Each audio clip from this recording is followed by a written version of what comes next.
So recording again. Okay, problem 2.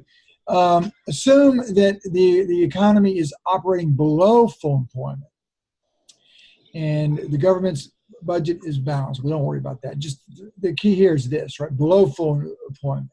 Using a correctly labeled aggregate demand and aggregate supply graph show how an increase in government spending will affect real output and price level. Okay. So here we are. So when we say, let me move this guy over here. When we say we're operating below full employment, that means that potential is out here somewhere, okay? That means that we're actually operating where short-run aggregate supply equals aggregate demand is at a point where the output is below potential. So this is how you would draw the graph just like that, okay? That's the graph you want to draw, okay? You know, that's where we're starting. And the question says, or ask, or I can say it, says, an increase in government spending, okay? So what does that mean? Well, that means that, let's jump back over here, that is a component of aggregate demand. So if government spending G goes up, aggregate demand goes up. So you simply just need to draw a shift in the aggregate demand curve, okay? Like that. All you got to do. And if you want to put this arrow in there, you can. You can label it. That's the output? Real well, output? No, this is aggregate demand. Now, you want to show an increase in output, right? Okay. So then you want to show that output goes up like this. And you can label that Q2. So you want to draw that in there. Now you've got a new equilibrium up here, right? So that's Q2. And you also can see that price level goes up as well. See? So you've got a rightward shift. So when there's an increase in government spending, aggregate demand shifts out and to the right, output goes up, and price levels go up. So you want to. So this is basically what you want to draw. Okay.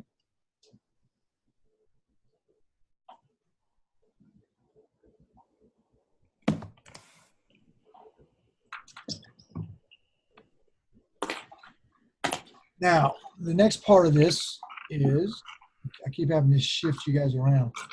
The next part of this is asking, explain how an increase in government spending will affect, in the short run, real interest rates and investment. Now, this is going to be, you may not fully understand this, but just don't get frustrated, okay? Wait, I have a quick question. Sure. Sorry. So for the graph that we just drew, that shows the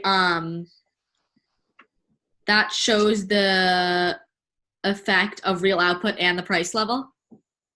Yeah, because what you're seeing here, if I could get that guy, come here, I was trying to get this guy. I was trying to grab this guy. Yes, because you're seeing this, right? Okay, yeah, got it. When you move from here to here with this shift, now you're new, and I can't get this guy. Yeah, there he goes. Okay, good. Okay. We need to do something here to make this easier. Order. Okay. So now you're here, right? Okay. And so your output's gonna go up. You're gonna shift, and then your price level is gonna go up because you're at a new equilibrium. Okay. Now, you don't have to draw this. You can if you want to. You can sketch this, of course. But if you're going to, technically, they're just asking you to explain what happens. But I don't find it very easy to explain what happens without a graph. So I'm showing you the graph. So what happens when come back? So it's saying real interest rate. So an increase in government spending is going to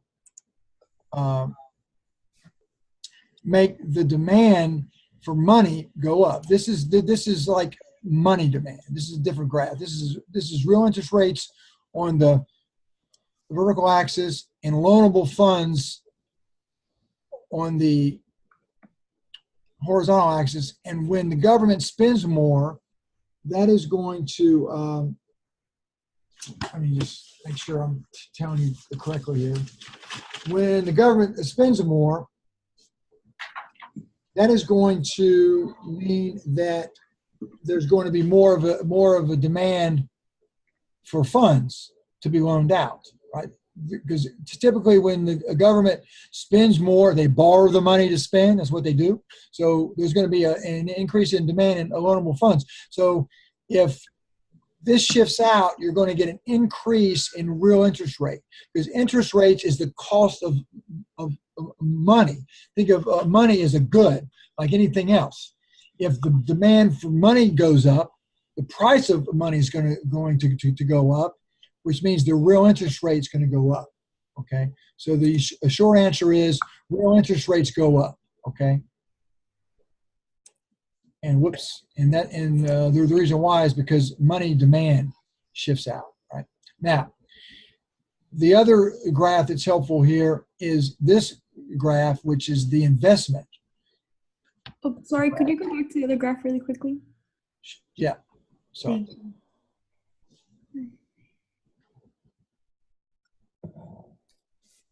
All right, thank you.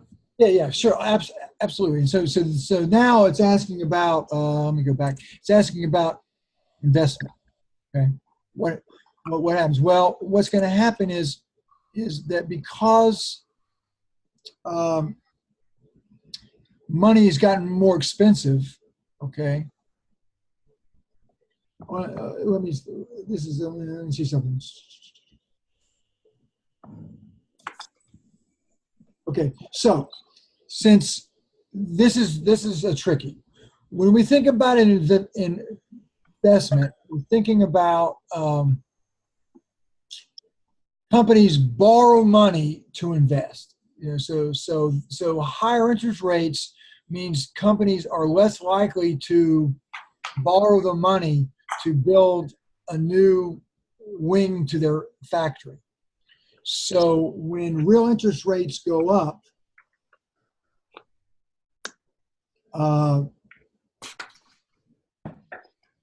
what effect that's going to have is investment We'll go down. Is going to go down. So you're going to go from here to here. Okay. So the demand for investment dollars. So you're actually going to get less investment. You're going to go from Q1 to Q2 in this graph. So you're going to have, yeah. So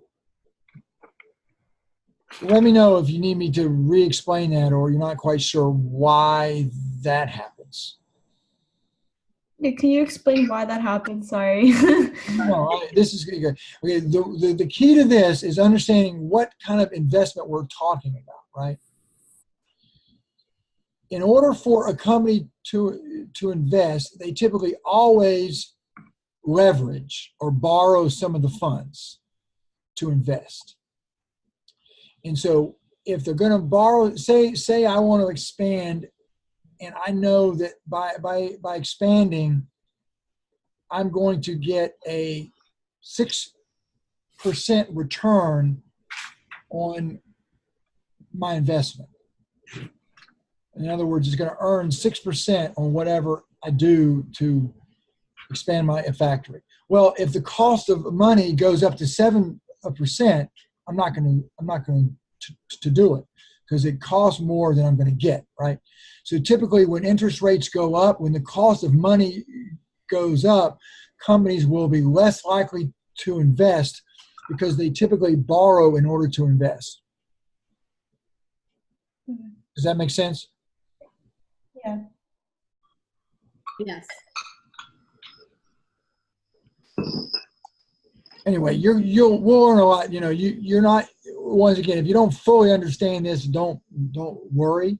This is just really introducing you to some graphs, and you're going to see these over the year. You're going to be able to draw this and think about this in your sleep. So this is just the first time you're seeing it. So it's, you're like, whoa, wait a minute, this is brand new, and I get that. But don't worry, okay?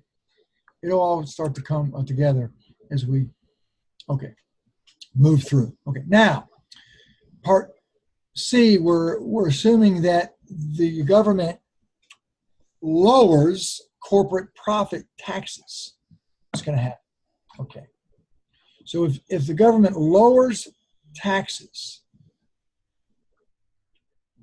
that means that there's going to be more investment, okay? More investment, which means that aggregate demand, and just believe me on this, okay? It means, well, no, you don't have to believe me. If you think about that, if companies now have less taxes to pay, that means they're more likely to invest, because now their profit margin is higher and they can afford to invest. So investment's going to go up, and we said before that investment is part of the aggregate demand function, right? So if corporate taxes go down, investment goes up, aggregate demand goes up. So the graph you want to draw over here is, is going to be,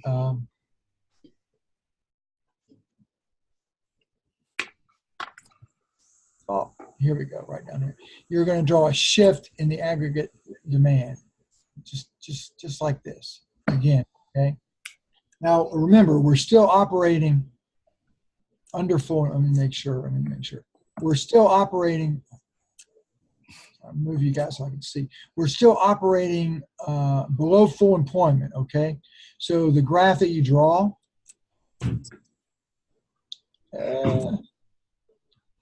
which I can't get to right now because I put you guys in the way. Ooh, boy. Okay, here we go. The graph that you want to draw is, sorry about this, guys. I'm going to get better at this.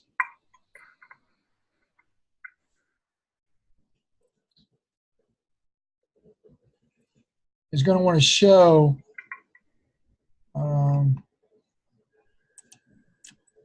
your equilibrium here, where we're below full, we're below full employment, which means this is out that way, and then we want to bring in aggregate demand 2 right here. Okay, that's what's going to happen when we lower corporate taxes. You're going to shift out somewhere around here. Okay, now it's also asking you some more things, right? What happens to long run aggregate supply? Well, that's going to lead to more investment, which is going to lead to more capital stock, which means that long run aggregate supply potential also shifts out. So you want to draw this shifting out like this, okay? Keep having to move these guys around. Can we draw this all on the same graph? All on the same graph. Yeah, okay. I'm just, you can just do it. Look, listen, guys, if you draw something and you've tried, you'll get a good, don't worry about the graph. Just do the best you can. What we're going to do is the first try. I don't expect you to, I'm not going to be picky about this first one at all. I'm just going to just see that you tried, and I can tell what you're doing. Okay, real output. All right, so what's going to happen to real output? Now, real output obviously has to go up, right? It's got to go up, because just like before, we're going to go from here to here. Okay, so output's going to go up. So you can draw. I think I have it over here somewhere. Yeah, there we go. You can draw this right here, right? And you can label it like that. So real output is going to go up when the aggregate demand shifts out, right? That's easy. What else is it asking? I wish I could get you guys to go up to there. I don't know. Okay. I don't know if you can see me or not. I'm moving you guys all over the place, but I don't know if you see that. That's what I'm doing. Okay, a price level. All right, well, this is like the last one. Only we say indeterminate. So number C4, price level is we don't know, indeterminate. Why is that? Because the short run aggregate supply also shifts, okay? So draw that too. So this is complicated, I know. You're like, why are you making this do this at the very beginning? Well, because I want you to. It's not that complicated. So the short run aggregate supply shifts also. So depending on how the aggregate demand, how far they shift, like the way I've drawn these, price level pretty much stays the same. Short run aggregate supply shifted down to here, price levels would go down. If aggregate demand shifted way up to here, I can get that, then price levels would go up. So you know they shift. You don't know how far they shift. You know output has to go up, but you don't really know. So you could draw it. You could just draw it like this if you want, and say, the way I drew it, price levels stayed the same, but it's really we don't know. Price levels are indeterminate. Okay. Did you guys understand? Does anybody not understand why that would be? I mean, did you get how those shifts work? What time? That's good. Yes. Okay. I'm hearing a bunch of yeses. Okay. So does anybody need more time to look at this graph? Going once, going twice. Good. So if the short goes out, then the price level will increase. If the aggregate demand shifts more, as you can see, right? See, follow along. See where I follow along here, right? If the aggregate demand shifts out more, you can see that the equilibrium is going to be at a higher price level. Right? Oh, so the price level is like where they intersect. Exactly. Okay. And the quantity too. I mean, this is equilibrium. So if we're here, then we have to move this guy up to there, right? And this guy over to here. See? So when aggregate demand shifts out, both quantity and price increases, okay? However, where was I? Let me go back to where I was. When short run aggregate supply shifts out, let me just show you that again. Say we're here again, right? If short run aggregate supply shifts out, output goes up, right? But price level goes down. See? Once again, when aggregate demand shifts out, price level and quantity output goes up. When short run aggregate supply shifts out, output goes up, price level goes down. So you're always going to get more output, but you don't know about a price level. It depends on the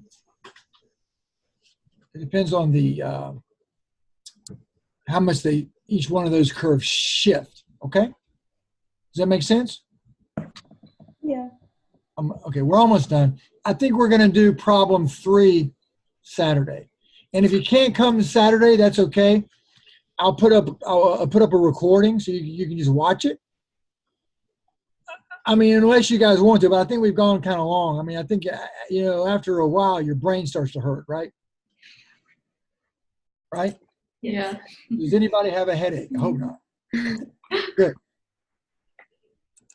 So this last part right here is pretty much like you've already done, so I'm not going to go back over all that again. They're just simply asking you, you need to draw this now, right? They're saying assume that your country has 2 goods, X and Y. Draw a correctly labeled production possibilities curve for this economy. Show on the graph how this increase in corporate profits will affect this economy's production possibilities curve. Well, we've already said that long run aggregate supply is the same thing as the PPF, that concave curve. And we've already said that long run aggregate supply is going to shift out when you increase capital stock. So if long run aggregate supply shifts out, then we have to draw the production possibilities curve shifting out. So you need to draw something that looks like that, okay? And the connection is capital stock goes up. Well, no, actually it's if investment goes up, capital stock goes up, long run aggregate supply, potential GDP goes up, your production possibility curve goes up, goes out, up and out, okay? Wait, so would the graph for that look exactly like the good X, good Y? Just like you see right there. Okay. But you got to have two, you got to show two. You got to show one, and then you got to show the expansion, okay? And some errors. So like the two curves. Yeah. Okay. This curve is this right here, LRAS1, right? Huh. And this curve right here is LRAS2. This is that way. It's just a different way of representing it. This is just a graph with good Y and good X. This curve represents everything. Aggregate. Got it. All right. So let me make sure. Let me just jump back over here to make sure what. Let's see. So the assumptions here were the economy was below full employment. We had an let's see. We had an increase in the government spending. We had an increase in a decrease in corporate taxes. And then the last thing was, that was it. Okay. So the connection here, if you want to sort of do, I should have drawn this out. You can write out corporate taxes leads to an increase in investment, leads to an increase in capital stock, leads to an increase in long-run aggregate supply, leads to an expansion of your production possibilities. That's sort of the. Would you mind repeating that? Sorry. No, that's fine. That's fine. Absolutely. The way this problem is set up is you're assuming what they're giving you is this, right? Okay. The assumption is corporate taxes go down, okay? Which means you're going to get more investment. Companies are going to be able to invest more, which means, I'm sorry, I left something out. More investment means aggregate demand goes up, right? Because this is going to go up, this is going to go up. When aggregate demand goes up, that means that we're also going to get, well, this is kind of like dual causes, right? When we have more investment, we're going to get more aggregate demand and more investment in the capital stock, okay? So that means when capital stock goes up, that's going to cause an increase in your potential, right? Which means a shift in this curve right here. So you can think about it two ways. You can say a rightward shift in long-run aggregate supply, or you could say an increase in potential GDP. It's the same thing, right? And then when that happens, you know that you're going to get, since good Y and good X are part of the aggregate, or just part of this aggregate, and good A, B, C, D, E, F, G, good, a million goods, but, they're part of it. So we can assume that if the total supply is going to increase in the aggregate, the total potential in the aggregate, we're going to assume that we can do more of good Y and good X, which means that we're going to expand this way. Whoops, sorry. Yeah, here we go. That way, right? Now, I've just given you the whole macroeconomics course in one night, so we're done. Really, I went through like a whole lot of stuff. So if you feel like if you feel overwhelmed, that you should feel overwhelmed. But I just want to, I want you to, at the very beginning,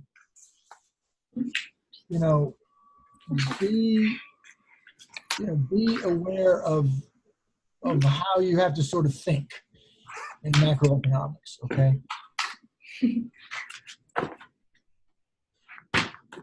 So you'll do fine on the assignment. I think, does everybody here comfortable that they know how to answer questions 1 and 2 or problems? Okay. I think I'll leave it, and we'll do problem 3 is Saturday. If you can't come Saturday, we're scheduled for 2:30 Eastern time on the Saturday. If you can't come, I understand. Try to come. It's great if you come. If not, I will be posting the video of our session Saturday. Okay. So here's what I think I will do. If we have a couple, well, let me jump back over here. Make sure that, have I given everybody a credit for being here who is here? Catherine's not here, right? Larry, Gracie, Will. Okay. So you all. Now, if I'm assuming that these other folks are going to show up Saturday, what I will tell them is watch the recording of tonight for problems 1 and 2. And all I'll do on Saturday is problem 3. Okay, does that sound fair? Yep. Yeah. That way you can, as we move through the year, I hope I can get through the whole assignment and just do a review in the second session. But tonight, obviously the first night's going to take a little bit longer, which is fine. So listen, guys, you have been great. You have hung in here now for over an hour, almost like an hour and a half. So you've done wonderful. Thank you for hanging in there.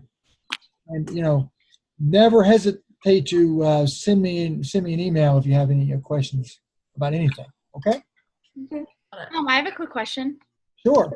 So the assignment is due September 30th, and should we be reading the textbook to answer the assignment? I don't think it will help you. I think the assignment that we went over, these 3 problems, you're going to be able to do problem 1 and 2 already, and Saturday I'll explain problem 3. Now, when you go into the videos, what the first 2 chapters are going to help you with is the quiz, okay? Okay. Not necessarily the assignment. Now, when you look at the videos for assignment 1, it would be helpful to, for example, this one's good, models. It'll help you understand just basic models. Certainly, this will help you with the assignment. These right here, okay?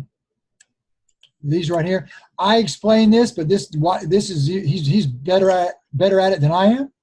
So, in terms of the assignment, the ones that have to do with a production possibilities curve or aggregate demand, aggregate supply, that would help you with the assignment.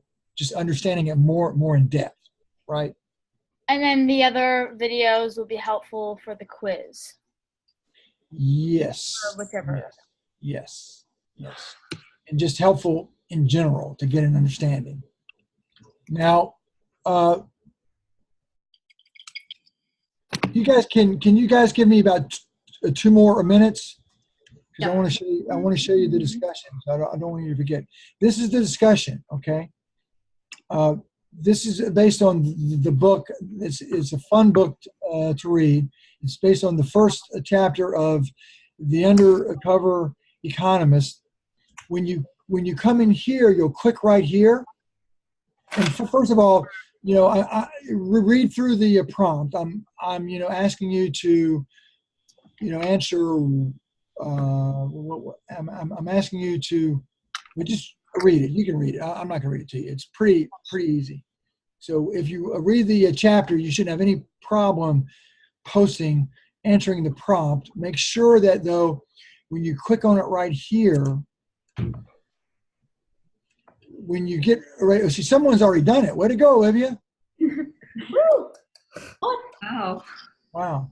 So what you'll do is okay, I want to read what she wrote. So I'll click here. And then she wrote her post. And then what I'm asking you guys to do is for 2 of your classmates, write a reply. Write a reply letting them know that you read it and you think it's cool or something about what they wrote, okay? So I'm asking now, and if you want to really read what I'm asking you to do, go to My Grades. It's easier this way. And then under the discussion 1, if I can find it, where is it? Click View Rubric right here, okay? And then you can see very specifically how I'm going to grade the rubric, okay? So read through the rubric, and then if you have any questions about the discussion, just email me, okay? Like if you're not quite sure what I'm asking you to do, send me an email, okay? Emma's smiling. Hi, Emma. Okay, so that's that, and this is just a way to get a sort of a broader and more in-depth understanding of macroeconomics, and I think you'll enjoy the book. Let me jump back to it. Yeah. Okay.